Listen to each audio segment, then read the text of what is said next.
welcome to Health Live at Seniors Today. We have been airing Health Live shows every Saturday since last June. And I can say this is perhaps the most important of the shows that we have going to have. We are dealing with the second wave of COVID-19. And as they say, the virus has come very close to home. We are delighted to have here with us Dr. Sujeet Rajan. Dr. Sujeet Rajan is a leading respiratory physician in Mumbai. He graduated from the Grant Medical College in Mumbai in 1989 and postgraduated in respiratory medicine from the GS Medical and KEM Hospital in 1994. He holds a diploma in environmental, tuberculosis and respiratory diseases from the College of Physicians and Surgeons in Mumbai. Dr. Rajan is attached to the Bhatia Hospital and the Bombay hospitals. And if I might say, he is a friend of Seniors Today. We've had him, this is perhaps the fourth time we've had you. Yes, and, yes, I think so. And he's always happy to be here, Pradyuman. Thank you very much for being here. Dr. Rajan, I must say that we are inundated with questions. We are ourselves in a, in a huge state of shock with the way things are going. Perhaps Mumbai is in better shape, but when we see the rest of the country, and we haven't even seen perhaps the real numbers in states like West Bengal, Tamil Nadu, etc., where the election results are going to be announced tomorrow. So, a quick word from you as to how do you assess the situation? You've seen it from last year to this year. How would you assess the situation, and what is your view of the status in Mumbai, where a large number of our readers and viewers are here today?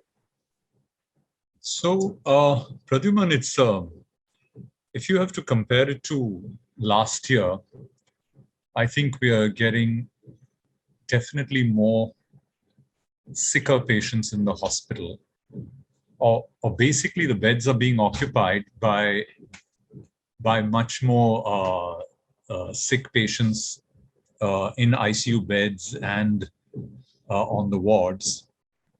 Last year, we got a lot of patients who just wanted to quarantine, quite a few, and who would rather not quarantine in a center, but in a hospital setting. And this sort of increased the bed occupancy. And I would say 50% of that was probably not even required. Even the conditions to hospitalize were things like comorbidities. We've got a little more wiser on COVID this year. And so we know that just because a patient has a comorbidity does not mean he needs to come into the hospital. And so this year we have patients who need a little oxygen, and those, of course, who have multiple comorbidities, and those who are very sick needing ICU care. The clear difference between the surge last year that I saw and this year is that the contagiousness of the virus, and as they call it, this new strain B117, is probably so high that it's like a whole family and the whole household is infected. And I think that's what is in stark contrast to last year, where we saw that one person quarantining well at home could probably avoid infection to a significant number of family members. This year, we are not seeing that. And the other thing we are seeing this year is that when the patient, we have been managing, though I must say it's not ideal, a lot of patients on low flow oxygen and even steroids on occasion, I must emphasize this, at home. So that's not something I would have liked to do last year, giving steroids to a patient at home. or for that matter, giving oxygen to a patient at home, because we know that low flow oxygen can be delivered at home, but low flow can easily go to high flow, and that's not easy to manage at home at all. So these differences are very clear to me. I mean, there is a small proportion of patients on low flow oxygen holding out at home and getting better, and on steroids. And the other thing is, of course, the calls, the SMSs, the anxiety has reduced from having COVID, just having COVID, which was last year, to having COVID with persistent fever, which is, again, something that I wouldn't encourage people to get anxious about. But COVID with drop in oxygen. So those have been the SMSs. Should we get hospitalized? The questions that have been coming in on whether, online consults, and there's only that much anyone can manage, Pradyuman. And I look at it from a perspective, and I sometimes try and just self-introspect at the end of the day. Why are there so many queries coming? The only reason I can think is probably because I'm a respiratory physician, and therefore people would say that's the right person to go to. But actually 90% can be managed by the primary care physician, of which I feel we have a significant shortage of in Mumbai. Why primary care physicians are short in Mumbai is a tough answer. I remember speaking to one of my colleagues on that, and he said there's been hardly a dozen new primary care physicians in South Mumbai in the last 12 years. I don't know if I told you this before, but that is something to note, which means a lot of patients will look at their specialist as their go-to physician, whereas the specialist has got to do some research, he's got to work with the hospital and look at the complex cases. And one of the reasons primary care physicians don't set up practice in South Mumbai, at least, is the cost of real estate. That was another thing that came up. And so that's something to actually introspect on, because there is a huge scope for good primary care physicians who can deal with a lot of this, but who must be inundated right now. If I'm swamped, I can imagine what their state must be.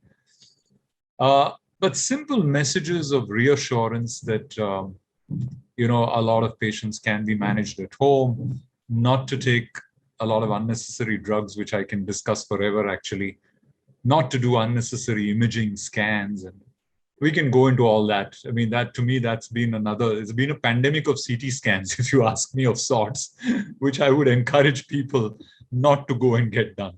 I think there's this whole queue of patients, COVID positive, waiting for a scan, spreading COVID to God knows how many more people. We should discourage that. Thank you, Doctor. You mentioned about people being at home, and I think what's also emerged is getting the right diagnosis at the right time. Yeah. So a word to all our attendees here. We have 130 odd people here and more watching us on Facebook Live. If you have questions, please post them at the Q&A tab, and we will try and ask them. Please mention your age and your gender, because Dr. Rajan will be able to respond to it better. And if you have any comorbidities, you should mention that. Doctor, my question to you is, what are the early signs of COVID? For instance, if I have a dull headache, or if I'm, suddenly coughing a bit or sneezing because it's a weather change, do I need to worry that it could well be COVID? No, I don't think so. Unless you have a household member with COVID, just a little dull headache, a little sneeze shouldn't worry you. I think if these symptoms persist and they are uncharacteristic of your routine, for instance, someone who gets headaches very often whenever they're stressed or watching too much television or spending a lot of time on a laptop, I think those headaches I wouldn't worry about too much. But the moment it gets more than usual and not something the patient is actually comfortable with, that's the time to probably be a little more alert. Or a cold that lasts a little longer. Actually, a cold is not a common symptom of COVID, Pradyuman. Runny nose that we see in seasonal flu is very rare in COVID. What you see in COVID is a sore throat, and we see fever, and we see headaches. And headaches actually come on in COVID a little later. So it usually starts off with the fever and the sore throat and cough. And then we've noticed the weakness sets in when the myalgia and the muscle aches start. And after that, of course, after day 5, day 6, breathlessness in a small percentage of patients. So the symptoms are not that of a typical cold. What mimics the typical cold is the fatigue, but the fatigue is almost 4 or 5 times more than classical seasonal influenza. So we need to understand that differential. Runny nose is not common, and the loss of smell and taste is not as common in seasonal flu as it is in COVID. So that's a big difference between COVID and seasonal flu. In fact, in the initial part of the pandemic in the UK, they were treating patients only based on sore throat, fever, and a loss of smell or taste without even a swab. So when I say treating, when they would do a research study, they would just use those criteria, do the swab later, treat early. And that's how an inhaled steroid trial actually made the headlines based on that research. So you mentioned that if it's more than just a dull headache and it's going on for a while, fever, right, these are early signs. What is the oxygen level that you would think is a scary 94 a scary thing? Is it under 90 that one should be worried about? What is it that?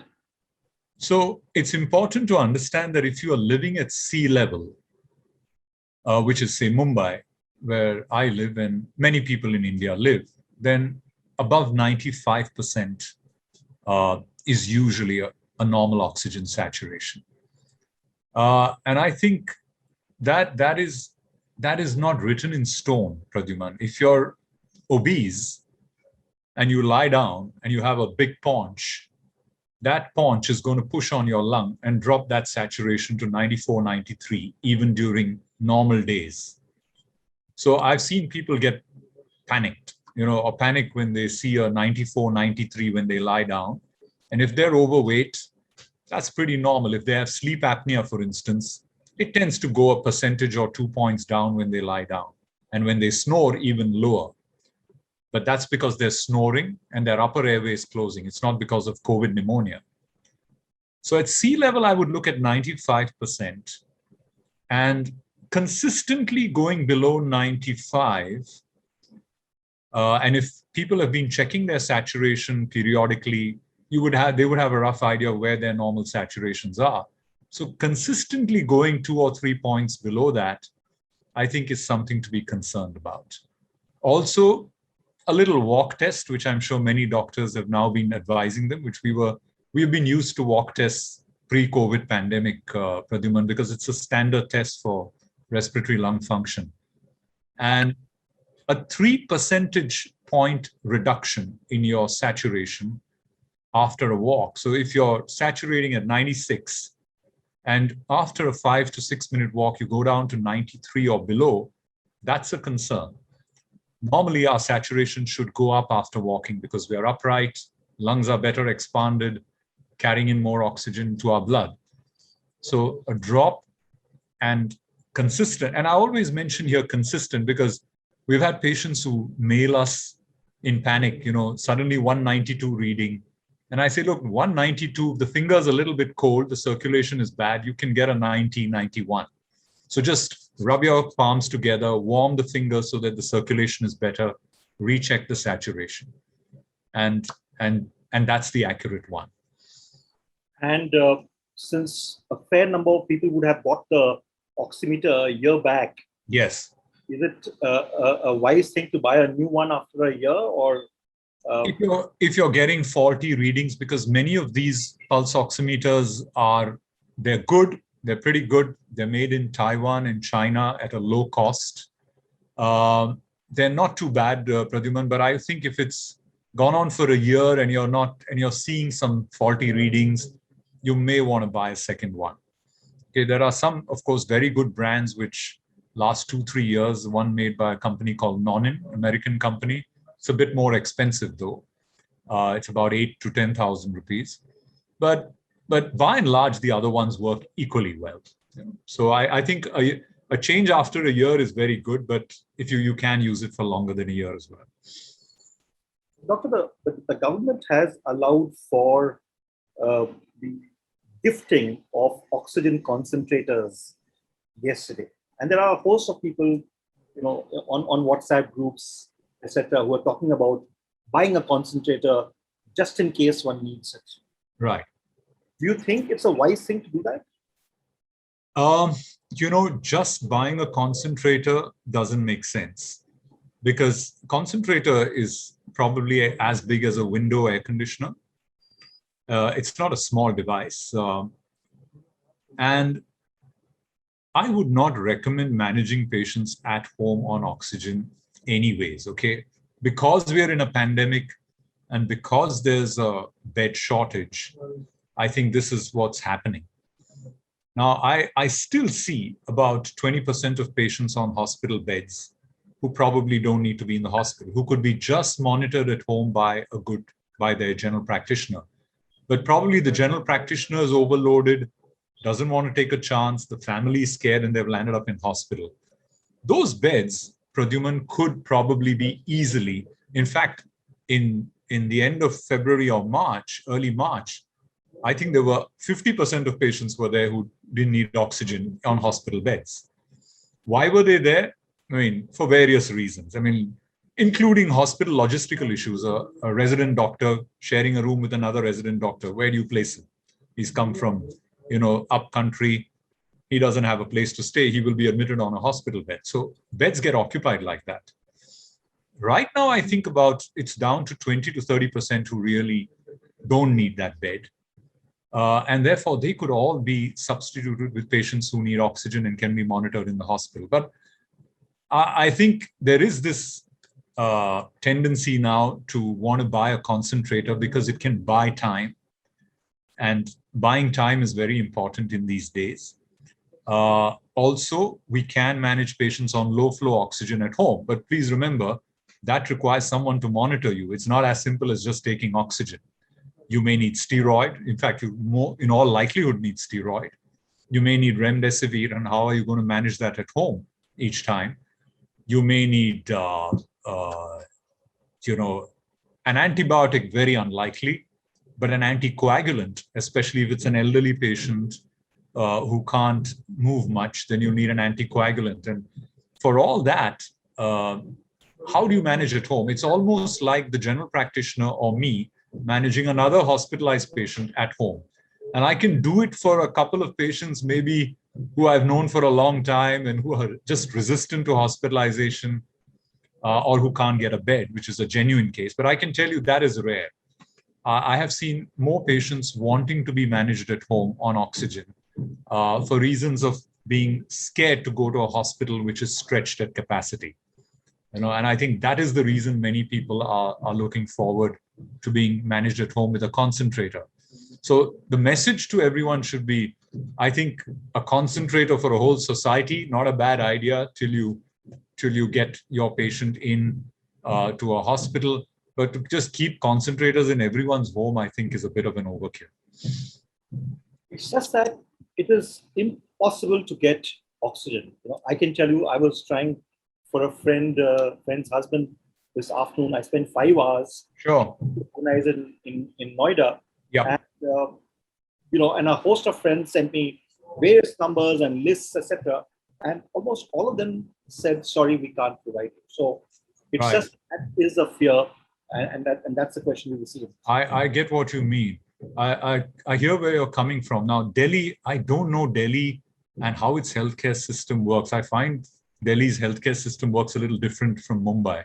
But I've heard about the oxygen issues there. And I can understand that it must be painful to be breathless and not get oxygen. I mean, it will be heartbreaking, actually. And so I can understand the queues for concentrators. But please remember that when you get that oxygen concentrator, you also need someone to tell you what to do with it, how to reduce it, how to increase it, how to manage your patient on oxygen. Oxygen alone will not cure. It's just a support system. You understand? So you need a little backup. So you need the medical fraternity to also back up those patients on oxygen at home. And if they can do it, well done. And we are trying to do it, but as I told you, one is stretched on that part. We should not make it a rule that everyone should keep a concentrator. I think we will land up getting patients who are getting very sick at home and then not getting a hospital bed when they could have got onto that bed a little earlier. Right. Thank you. We have a question from Mr. Anil Bhukte, who says, I'm hospitalized from 24th April in Nagpur. Right. The score was 16, 18, 20, and HRTCIS was 6. After using oxygen support, my oxygen saturation is 92, 93. Only after today, I got motion with red color. I guess he's seeking advice on that. Can I see that question once again? He said he's hospitalized. He's on oxygen at home from the 24th of April, right, Pradyuman? He is hospitalized from 24th April in Nagpur. Right. And his oxygen level after support is 92, 93. Okay. And Rtpcr was 16, 18, 20, and HRTCS was 6. Okay. So I think, his oxygen requirement, has he written on that? No, he hasn't written that. Okay. So if he is, his HRCT is the CT scan score, which honestly has no meaning. And that's what I'll come to later, I think, today in the discussion. But having said that, if he's at home on oxygen, I'm hoping that he has received steroid in the correct dose. Depending on what day of illness he is, remdesivir may or may not help. If he's been ill since the 24th of April, that's already, he's on 7 days. So it could still help if he's running a fever. And if he's largely bedbound, such patients, I would give a preventive dose of a blood thinner. These are the 3 things I would advise him. And I'm sure he's in touch with his doctor, so he could ask his doctor these questions. Is he on steroid? Is he a candidate to somehow get remdesivir at home if he can manage that with the local municipal authorities? And a small dose of preventive blood thinner. That would probably be required. And I think is there anything else on that? What's the name? He had motions with red color today. Okay. So hopefully he's not getting dehydrated. So he may want to check his electrolytes. And if he has an IV line for steroids, he should get some IV fluid. Because diarrhea, the one concern about diarrhea, Pradyuman, is elderly patients can get dehydrated very fast. So you just want to keep IV fluids on hand. Right. Thank you. Rtpcr score, his Rtpcr score was 16, 18, 20. That just indicates contagiousness. CT score is 6. The CT scan score doesn't mean anything if he needs oxygen. Okay, and his motion color was red. That's a little concerning. I mean, red, he said. Okay, I'm concerned that he's not bleeding and he's not been put on blood thinners, which he doesn't need, higher doses. I would just use a preventive dose, and if his stools are red in color, I would stop that for the time being. So he needs to talk to his doctor about blood thinners, and that's why his motions have become red. Thank you. We have a question from Aarti Dhawan. Yes. My husband and son both are asymptomatic patients with a count of 30. They are in quarantine since 4 days. They need to get a negative Rtpcr before being allowed to enter the building premises. Right. What show up in the tests? This could be never ending. Yeah. This is a big issue, actually. And I know Aarti, and I can understand the stress that she's undergoing because of this. And Rtpcr is not meant to monitor COVID. I think there's one more message that needs to go out. The Rtpcr swab is to diagnose COVID, not to monitor it. You can have an Rtpcr positive for up to 2 to 3 months. So it makes no sense to do repeated Rtpcrs, Pradyuman. And as long as people understand this, no society will ask for it to re-enter the building. Apollo Chennai, and one of my close friends who's the head of ID there, has put in this rule that regardless of your swab, on day 11, you are shifted to the non-COVID area of the hospital. unless you've had severe COVID, which needs more than 6 liters oxygen per minute. And that means that, and in those patients, Pradyuman, you're shifted on day 21, regardless of the swab. So there's no importance of the swab after. The only time you need a second swab is sometimes in patients who are very immune compromised, HIV positive patients, patients on multiple immunosuppressants, cancer patients on chemotherapy. Those are the patients whose immunity is so low that they may harbor replicating virus for a little longer. So there, the ID specialist or someone senior needs to take a call. Can the patient, or maybe you need a negative swab. I still don't know how the negative swab tells you replication has ended, but those are the only, and of course, before you board a flight. Okay, and that's a mandatory rule in India right now. Though I see, again, no reason to prevent a person with mild COVID who's had COVID tested positive on April 1st to prevent him from boarding a flight on 15th April if his swab is positive. Not at all, no reason at all. But you need a negative swab to board a flight. So if you get what I mean, so there are these mandatory rules, and I think those we have to follow. And I guess besides that, there is no need to repeat a swab at all. And a society, and I see this happening with a few societies, and I would encourage your society managers to look at science and evidence before making such rules. What's happened, doctor, is that the society managing committee and the society secretaries and presidents are now being held responsible by the corporation, and at least in Mumbai. Yes. So they're all very worried about what they should do. But to ask you this question now, if I have a domestic help who is not staying at home, right? Earlier the thing was to do an Rtpcr test, but obviously, even if she or he is positive, the Rtpcr test, if it's not done at the right time, will not show it. Correct. So what is the best thing to do apart from not getting the help over home? Just isolate them. Just isolate them well. Tell them to isolate as best as they can. Sometimes they live in places where it's impossible to isolate. And so therefore, I think that's where the BMC responsibly, we hope, takes them to a quarantine center. But if they have symptoms suggestive of COVID, they should not be encouraged to mingle with others. They should not be coming home to work. Isolate them in the best way you can. And we have seen, of course, wealthy families putting them up in hotels, but not everyone can afford that. So I think the best way they can isolate is what we need to tell them. And of course, watch out for the symptom. Health literacy, as I've always said, Pradyuman, has jumped like by miles in India. In every household almost has a pulse oximeter. Every household is aware of oxygen saturation. Internet knowledge has increased a lot. So I think all these advantages have happened in a span of time, which is unbelievable. And we just hope. Along with the literacy, there's a lot of incorrect information also that is floating around. And that's why we have seniors today. And that's why we have a lot of such. I think it's so important. And that's why you see a lot of doctors on television. I see a lot of them.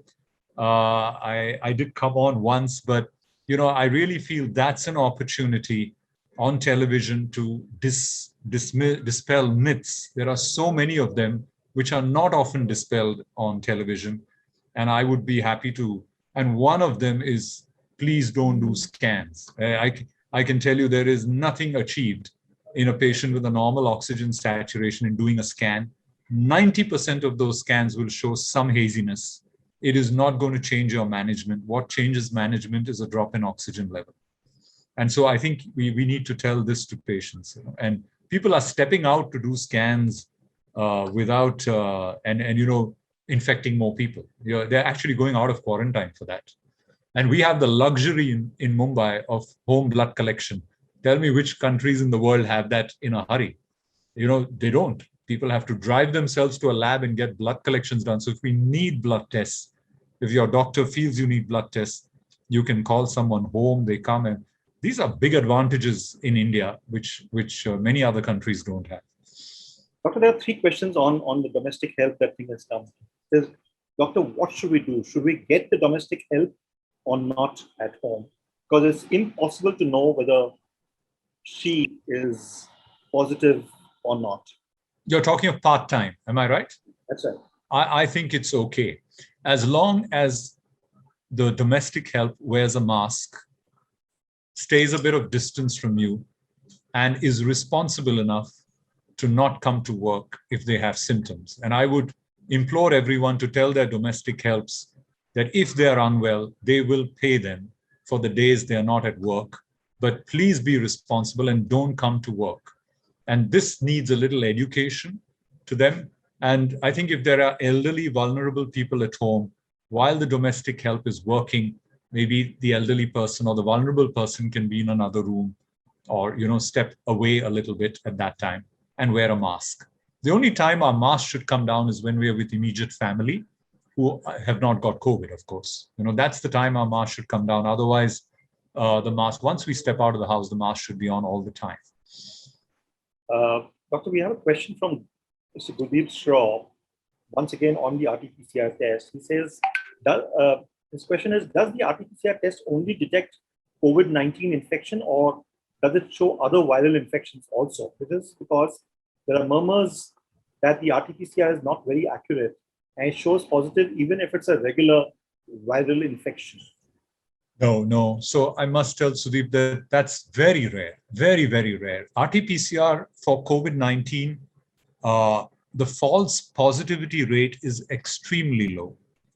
And therefore, when it's extremely low, and when I talk in the regions of less than 1%, I think we shouldn't go by that very occasional report we hear of someone testing positive and it was in COVID. I would still believe it's COVID. If he didn't have symptoms, great. Just quarantine for 10 days. I mean, nothing major is lost, for that quarantine. Okay. Having said that, the false negative is what we are worried about. And RT-PCR doesn't pick up other viral infections. I mean, it's a PCR for the genetic sequence of COVID-19. So false positives for other viral infection are not going to happen. The false negative rate is somewhere between 20 to 30%. And though it said 30%, I think it's closer to 20%. If the swab is collected well, transported quickly, I think you have a good yield, even you get a lower false negativity rate. So the false negatives are what we're worried about. When you highly suspect COVID, do another swab. And if 2 swabs are negative, maybe, and you still suspect COVID, maybe do a scan. That is probably an indication for a CT scan. So 2 swabs negative, go and do a scan. And I think those are some things I think we probably messed up in Mumbai, where someone said that, if you have a positive swab, you'll get a free scan somewhere last year at BKC. That means everyone with a positive swab is coming for a free CT scan. You can imagine the chaos there. I think they've changed that rule. I hope so. But it's actually people with 2 negative swabs, high suspicion, get a scan done. Dr. Gurdeep Shraw's second question is, yes, how to differentiate between a regular sore throat infection and a COVID-19 infection and uneasiness? Sure. So as I told you in the beginning, the differences between seasonal flu and COVID. Number one, please remember, when a pandemic is on, the regular flu is almost non-existent for 2 or 3 reasons. One is that last year, we hardly saw any seasonal flu. Hardly any seasonal. Think of a patient who had the regular flu last year. They're few and far beyond. Children are not going to schools. The restaurants are largely shut, so there's not much of dining out. So viral gastroenteritis is down. Viral infections spread between children a lot. So one of the reasons why seasonal flu is low. So right now, symptoms of flu is COVID until proven otherwise. Having said that, if your swab is negative and your recovery is within 4 to 5 days, swab negative recovery within 4 to 5 days, I think I would still probably isolate just in case it was a false negative. And loss of smell, loss of taste, not going to be there. The terrible sore throat that you get, with COVID is not usually seen in seasonal flu. And so seen seasonal flu or patients complaining about it. We're giving them the seasonal flu vaccine. So it's very interesting because we, from our clinic, give the seasonal flu vaccine every year to our elderly patients with chronic lung disease. And they're still coming in and they think I've got the COVID vaccine with me in my clinic as well, which unfortunately I don't have the privilege like the Apollo group to have it, but hopefully our hospitals will soon have it. But I think those patients are already sensitized to flu vaccination, and I hope they will be sensitized to COVID vaccination as well, because a lot of our elderly are still not vaccinated, and so we need to increase that tempo. A word for them, there are people who have all sorts of reasons. One is some people have a reason that they don't like the certificate and some photograph on the certificate that is there, they don't appreciate that, or they're just worried about whether the vaccination will be effective or not. Yeah. There's one message here. The vaccine is effective, whichever vaccine you take. If you're worried about the certificate or the photograph, you don't need to look at it. That's my simple message. You can just get on with your life. I think you need the certificate. I think that's a very silly reason to not want to take the vaccine, Pradyuman. We need to take the vaccine. I have had at least 2 consults online a day, and I do probably about 4 or 5, and sometimes I just get so exhausted with the hospital work I can't even do those. But every day there are 2 or 3 people who've had the vaccine who have got COVID. I think only 1 in the last 2 months reached the hospital, which is a story in itself. So vaccines prevent you from getting severe COVID and hospitalizations. That's one message that needs to go across. Everyone should take the vaccine. Which vaccine? I would recommend any of them, but there are certain patients where we would probably avoid Covishield, for instance, where you have a history of thrombosis or clots. I think there I would probably towards Covaxin. Also children, the younger group, not children actually, the 18 to 35 group, there is no data on any side effects actually. There's hardly any side effects yet, though the numbers vaccinated are much less. So let's be fair to Covishield and Covaxin here. Covishield has many more vaccinated world over with a small amount of clots, negligible. If you ask me, the benefit of the vaccine far outweighs that risk. Covaxin has got no demonstration of clots, but has less number of people vaccinated. So probably for the younger group, Covaxin, but I wouldn't be steadfast about that. The Russian vaccine Sputnik is equally good. Also a replication deficient virus. So like Covishield, adenovector virus. There was a report again from Brazil that, I don't know if you read that, Pradyuman, that they rejected the Russian because it was replication competent. That was one batch. The problem is one swallow doesn't make a summer, so one batch, it gets international headlines for the quality of one batch that was slightly bad. But I understand in these times, there is just one suspicion that just makes people hesitant to get vaccinated. But I think all 3 vaccines are good. Whichever one you get, take it. So sorry, let me repeat. You're saying that if a person is between 18 and 40, then the preference should be perhaps to a Covaxin as against a Covishield, but nothing wrong in taking a Covishield. Not at all. Not at all. I mean, I'm more than happy if someone wants Covishield. So it's very. The only reason I said Covaxin is because there are no side effects reported. So the youngsters read such a lot these days, social media and all that. So I tell them, okay, so I told my daughter, take Covaxin, and she said, you and mom took Covishield, so I want to take the same one. So it's what they want.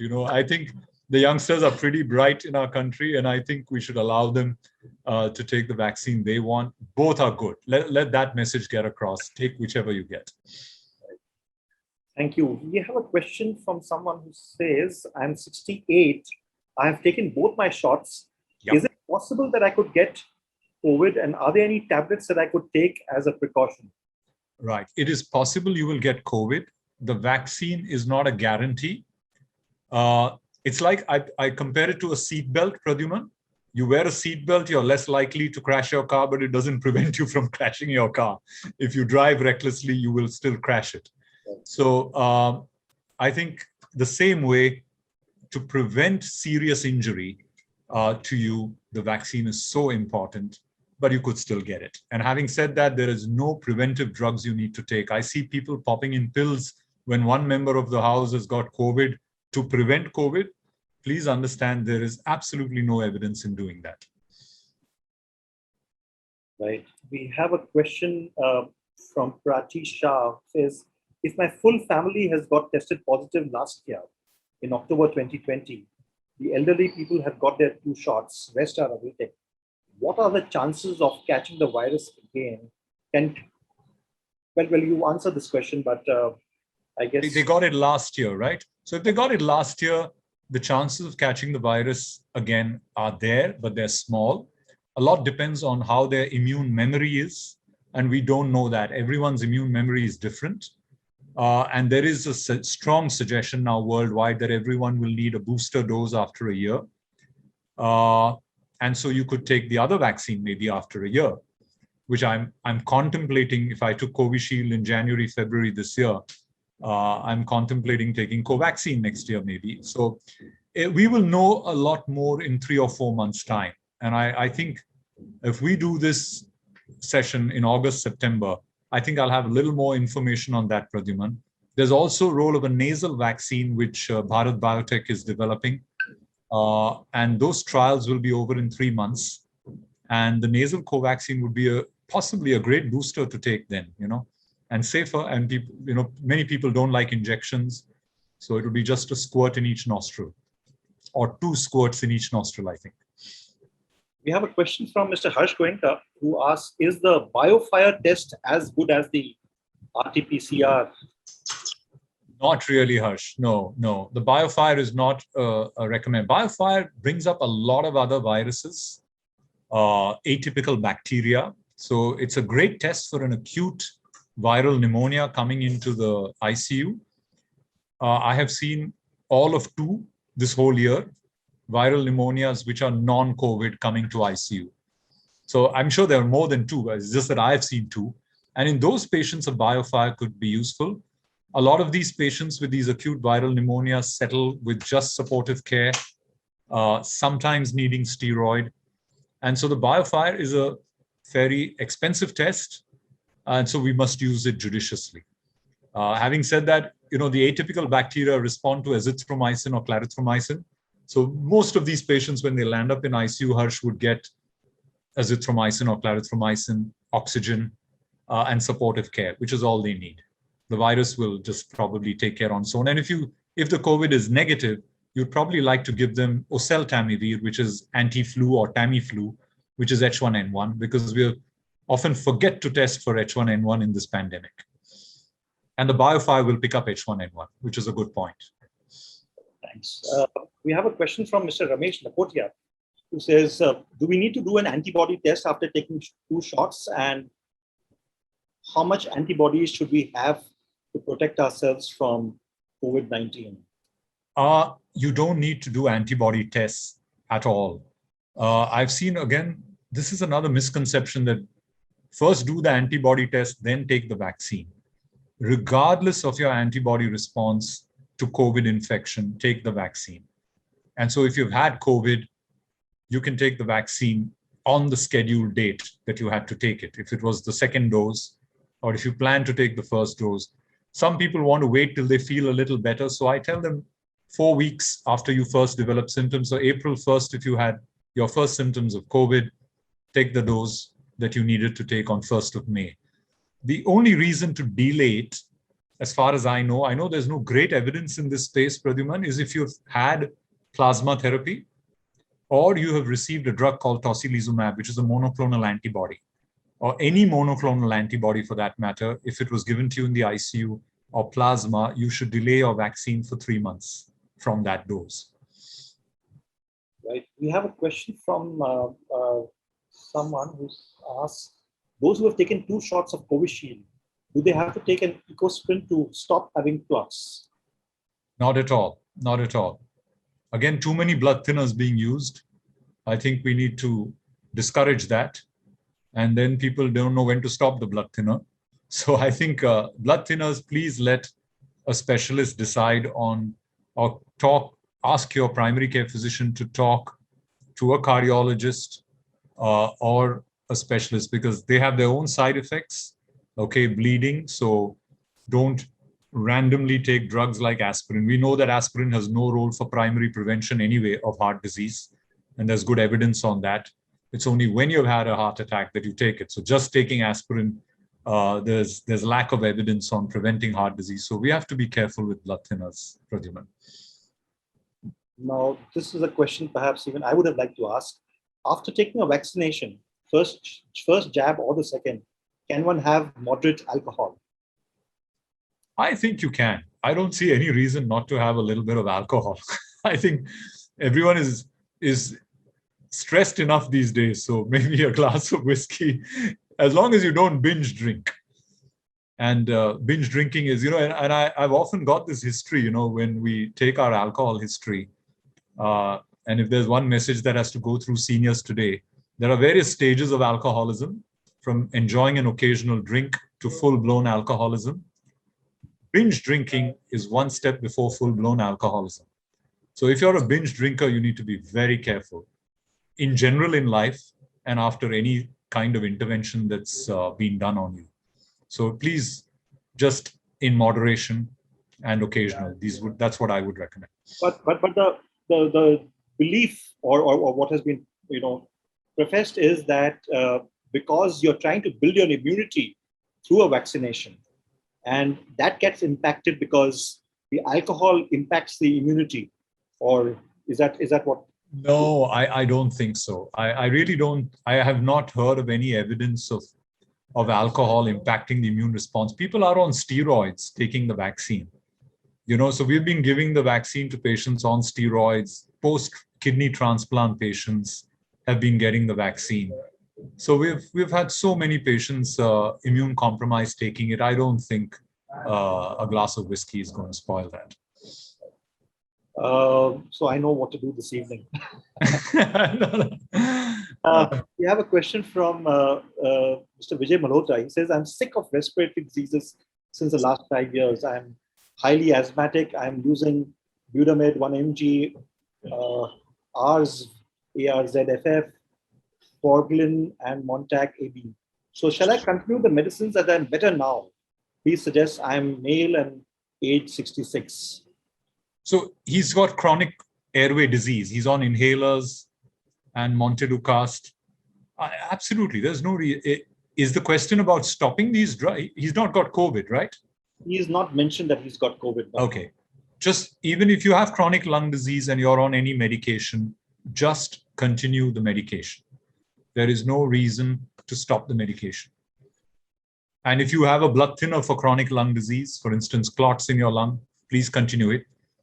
Maybe because you have clots in the lung, you want to avoid Covishield and you prefer to take Covaxin. But there's no data to suggest that you should take Covaxin because of that. But that's one area I sometimes exercise a little caution. We have a question which is, in how reliable are the protocols in these time of pathological lab procedures? How can we be sure that they don't mix up our results? Well, you can't be 100% sure. Lab errors do occur all over the world. But I think the labs are also stretched, Pradyuman, and just like errors are going to happen in hospitals with patients, understaffed, stretched staffed, you're going to expect lab errors. But as I said, be patient with labs. The person comes home to collect the blood, often in a hazmat suit. He's also stretched. The technician has these multiple samples to process. Let them do the work in their time. As I keep reminding, not everyone needs a blood test for COVID. It's the occasional patient who has comorbidities, the older patient, or the patient with persistent fever beyond 5 days that you want a few blood tests. So everyone doesn't even need a blood test. So let's try and reduce the load on the labs because they're also stretched. Right. We have a question about the booster dose. You did mention about changing the vaccine that one has taken. And when is the booster dose when should the booster dose be taken? So research is suggesting that the immunity provided by the vaccine is good for at least 6 to 9 months. And therefore, if you go by seasonal flu vaccines, they're recommended once a year. Now, we don't know much in this space, Pradyuman. So seasonal flu, you have people mapping the strains all over the world. And they'll tell you after a year, yes, the same strains have been infecting people all over the world. You need the same vaccine, but a booster.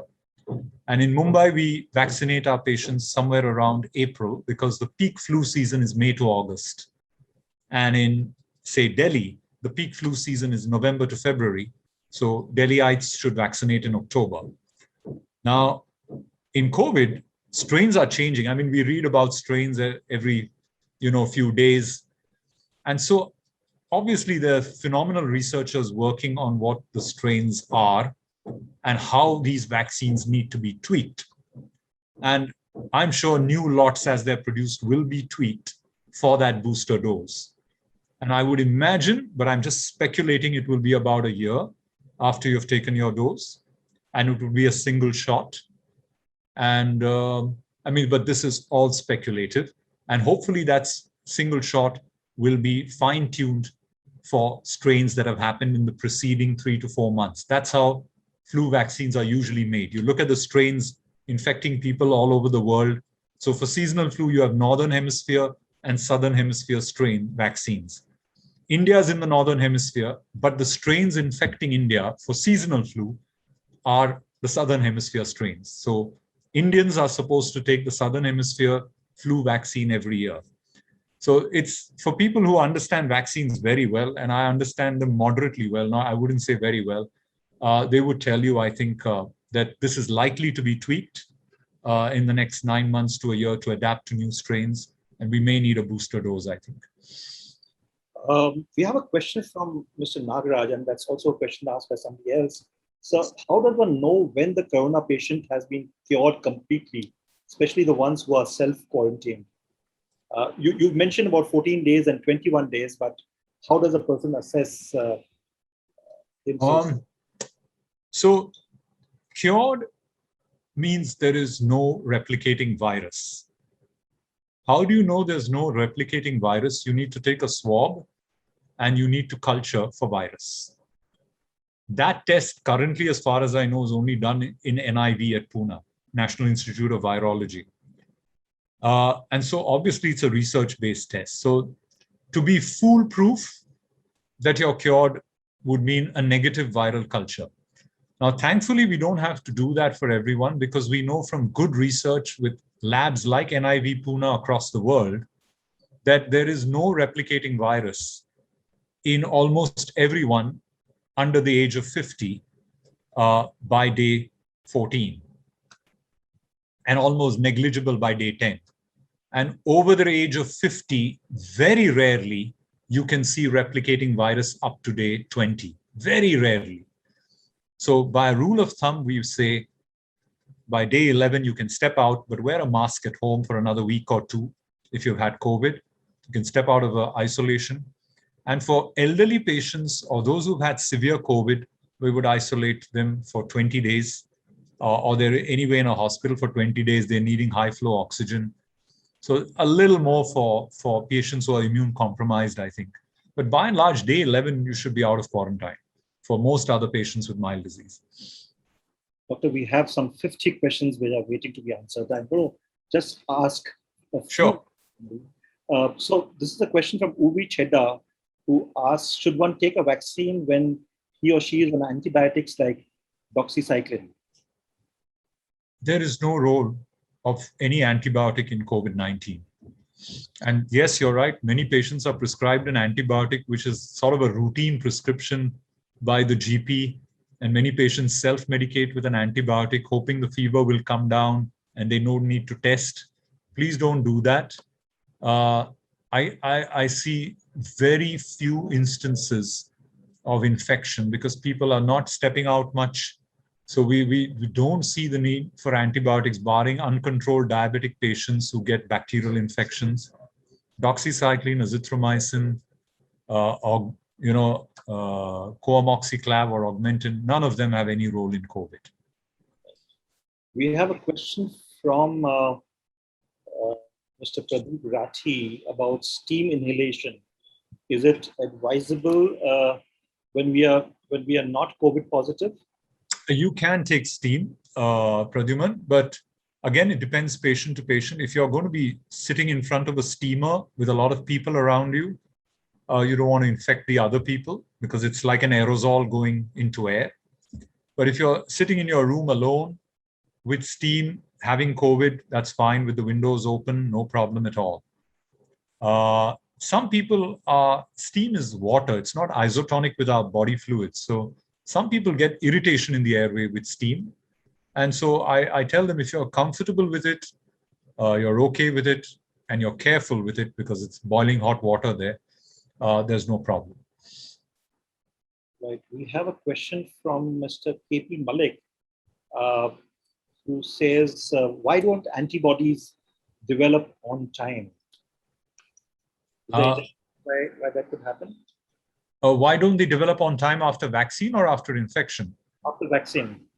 Well, sometimes the immune response is not adequate, and don't remember, even if your antibodies are not very high in the blood, it doesn't mean that you don't have immunity. There are also cells called your T lymphocytes, which have a lot of memory to the virus structure and the virus proteins. So just not having antibodies, and people compare their antibody levels and say, oh, I got much higher levels, I got lower levels. I think any level over 7 is pretty good immunity. Okay, so just remember that. But again, these tests have not been validated in the Indian population. We don't know if a cutoff of 7 is really valid. And if you have no levels after taking the vaccine, don't panic about it. Just take the vaccine. Don't test your antibody levels. It's not something you want to serially monitor at all. Doctor, one very basic question. Last year, there was talk about disinfecting the various things that you get at home, courier packets, and the various deliveries you have, including veggies, etc. Is that necessary at all, or is it? I think it would be. I think the packet could be cleaned at least with a little, a soft cloth or with a disinfectant, and not touched for some time, maybe if it's not urgent. But there is increasing evidence that contact transmission is a little less, So the evidence on transmissibility has also been very plus minus, Airborne, for instance, airborne, there was the Lancet article 2 weeks ago that there is enough, evidence to suggest that it could be airborne. And the reasons being that they've done some studies on animals put in 2 cages connected by a pipe and found that one animal that had it, the other animal also got it. So airborne transmission is possible. I would believe it is. And it tells you that if you're in a closed room, which is centrally air conditioned for a long time, where there are a lot of other people in that office or in the room, there is a risk. I'm sure there's a risk. We haven't proven it really, but there's a lot of circumstantial evidence that airborne transmission could be possible. So I think we need to assume that the highest risk is, of course, coughing and droplet infection, but following that, contact and airborne also to be kept in mind. So if I go to a grocery store, if it's airborne, then you should not go to a grocery store which is air conditioned, centrally air conditioned, is of course a risk area, and that's why I keep mentioning, make your list before you go to the grocery store and spend the least possible time with your mask on, and admonish the other people in the store whose masks are not on. That's what we need to do, because the more time you spend in the grocery store, the more people without masks on, the more the risk for transmission within that store. So just common sense, simple common sense, which if everyone just does that, and we still see people with their masks off or their masks half on, individual responsibility has such a big deal to do with it, But at the same time, you can't be responsible for everyone. You can only be responsible for yourself, and we hope everyone is. Dr. You earlier mentioned about the need for masking when you have somebody in the house, but you don't need to really mask when you have when you are with your relative, with your family. Now, there's a question from Mr. Malik, and there are a couple of other questions about the new mutant virus being highly infectious and suspected in the air. Which mask would you recommend? BMC says that cotton masks don't protect, but everyone uses a cotton mask. So, yeah. And there are so many N95 masks that are there on the various e-commerce sites, K95, right, or variants. So, which one should one buy? So I think any N95 mask protects you tremendously. If you have an N99, it's even better, but that's very difficult. It's actually for hospital-based people only. But N95 is highly protective. And the cotton mask, there's the Living Guard mask, which is very good, which is washable. And you can use it for up to 30 uses, wash and clean it, use it for up to 30. And that's nice. It's very comfortable to wear. It's a bit expensive though. It's about 2,000 rupees. And, but I think by and large, just wear any mask. I don't think, to say a cotton mask is not protective. If it has 2 or 3 layers, it is pretty protective, I think. It's better than wearing no mask. You see so many people not wearing a mask at all. If they all wore cotton masks, I think we'd be reasonably protected. 3-layer cotton mask is for sure protective. Yes, they've said the new variant is highly contagious. And so some people have suggested a double mask. Fair enough. If you're immune compromised with multiple comorbidities, wear a double mask, but most of such patients feel more uncomfortable wearing double masks. So to be fair to the patient, we have to just tell them, wear at least one good N95 mask and stay for the least time outside. And as I said, the mask should come down when you're with your people at home largely, or when you're alone in your room. When you're driving your car, it could be off. I think they've, but at this point of time, you don't know when you have to pull your window down. And so it's better to just wear a surgical mask through the drive and through a flight. In fact, the flight is the biggest risk factor, if you ask me. So for all those who are listening in and flying, I would strongly recommend a mask throughout the flight. For flying to the United States, try intermittent fasting. Just a little bit of water and some juice at the most. Don't get that mask down. That's a positive pressure cabin, the opposite of what you do when you isolate a patient with contagious disease. So flight is, if there's one person on that flight that has it, you spread it to the whole flight. So that's why airlines make it mandatory for testing, even though you've had COVID. And so many people have had to cancel their flights because of a test that has come positive, even though they recovered from COVID a month ago. Right. Doctor, the questions are so many, we just can't respond to them.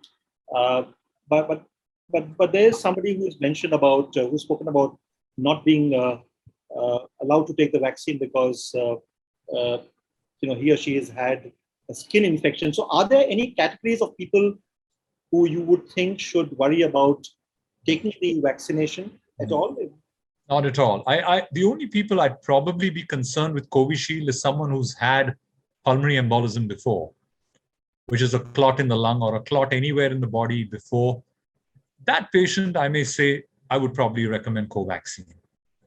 Otherwise, there is no reason to take either. Both the vaccines are pretty safe, but talk to your doctor because every patient is different. In the larger schemes of things, if you have to generalize any vaccine, but it's simple to say any vaccine. There are some people who are allergic to vaccines and they may need a conversation with their doctor on that. But otherwise, deep vein thrombosis in the legs, DVT, you've heard of that, and pulmonary embolism in the lung, mesenteric artery thrombosis in the abdomen. These are situations where I'd probably say no to Covishield, and prefer Covaxin. Someone's asked about vaccines when they're on antibiotics. I can see that question. Yeah. Don't take it. If you've been prescribed antibiotics for a bacterial infection, URVI, I think, don't take a vaccine. Let the infection subside. and then take it. As I said, there are so many questions. It just indicates the kind of people are hungry for. Shall I try to run through some answers in a minute or two? Yeah, sure. So I can see some of the questions. Someone's asked, can a person get COVID twice in 2 to 3 months? Again, who has not taken the vaccine? Very, very rare, Vandana. It doesn't happen. Most likely the PCR is just coming positive, persistently positive. But, to relapse with COVID in 2 to 3 months is rare. I've seen a couple of patients, but not more than that. After taking the second dose of vaccine, the person is infected with COVID, then the patient will not die. Is it true? The risk of you getting, forget dying, the risk of you getting even hospitalized is close to 90 to 95% less than if you did not take the vaccine. So that is a huge advantage when you've taken 2 doses of vaccine. I see Prashant saying after the second, that was Prashant. Piyush is asking, is it said that antibody tests for positive patients after 6 to 8 weeks? Does that mean after a patient recovers in 14 days, he's under risk of contracting COVID again in the period before the tests and develops antibodies? No, not really. The antibodies take their own time to surface in the blood. Your immune system has already recognized the virus and its protein structure. So don't worry about antibody tests so much. In how many days will the symptoms be seen? 2 to 11 days is the answer. So if you've been in contact less than 2 meters distance or more than 15 minutes with a positive patient, 2 to 11 days.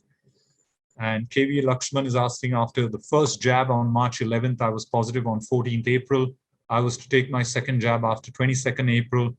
Now I've come out of it. When can I take? So if your first symptoms were on the 14th of April or maybe 2 days prior, 12th April, any day after the 12th of May should be good, or even earlier if you feel well.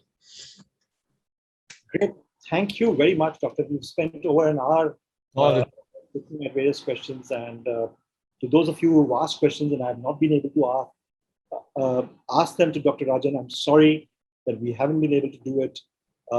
But we'll trouble Dr. Rajan once again. Yeah. More than happy to. More than happy. If it helps to reduce anxiety and reduce unnecessary hospital visits and CT scans, I'm more than happy. Anytime. Thank you, Doctor. Take care. Take care. Take care, Pradyuman. Perhaps we've had our health life session since last June, but perhaps this is the most important session that we've had. Given the scenario that is there, given the fact that COVID has entered the urban Indian home, and people are being impacted by it. There's a great amount of stress on health infrastructure, which is found to be wanting in many of our cities. So stay safe, everyone. Try and follow the advice which Dr. Rajan has given right now. And if you have any questions, please do send them to us at editor@seniorstoday.in. And thank you once again, Dr. Rajan, for spending your time there. Thank you, Pradyuman. Good evening. Good night.